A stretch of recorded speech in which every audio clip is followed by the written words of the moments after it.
Hello বন্ধুরা, নতুন একটি ভিডিওতে তোমাদের স্বাগতম। অনুরাগের ছোঁয়া ধারাবাহিকের আজকের পর্ব উঠেছে। দীপা রেস্টুরেন্টের মালিকের জন্য খাবার বানিয়েছে আর সেটা সুবাস পেয়ে বলে, বা খাবারটা তো বেশ ভালো বানিয়েছে, যে গন্ধ ছাড়ছে খেতে নিশ্চয়ই ভালো হবে।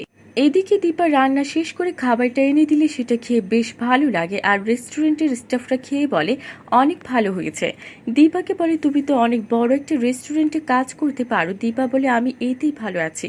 এইদিকে মালিকের খাবার ভালো লাগায় এটা অফিসের খাবারের সাথে যুক্ত করে দেয়।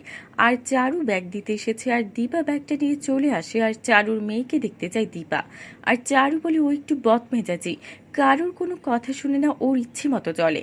এদিকে দীপা বাইরে গিয়ে দেখে অনেকটা দেখতে সোনার মতো, কিন্তু কাছে গিয়ে দেখতে পারছে না। এদিকে চারু চলে যায় আর অলির জন্য একটা ফুল দেয়। আর সেটি স্কুলে যাওয়ার সময় অলির মাথায় ছোঁয়াতে গেলে অলি বলে, আমার এসব ভালো লাগে। আর এদিকে দীপাকে বস ছাড়িয়ে দেয় অচেনা লোকের সাথে এত সময় পার করে দেওয়ার জন্য। এদিকে বস সবাইকে নিয়ে সকালে বাচ্চাদের নাস্তায় কি খাবার দেওয়া যাবে সেটা নিয়ে আলোচনা করছে।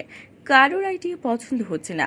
দীপা কিছু আইডিয়া দিলে বলে, তোমার থাকার জায়গা ছিল না, খাবারও কাজ ছিল না, তুমি এত কিছু জানো কি করে? কি হবে এবার? দীপার আসল পরিচয় কি জেনে যাবে?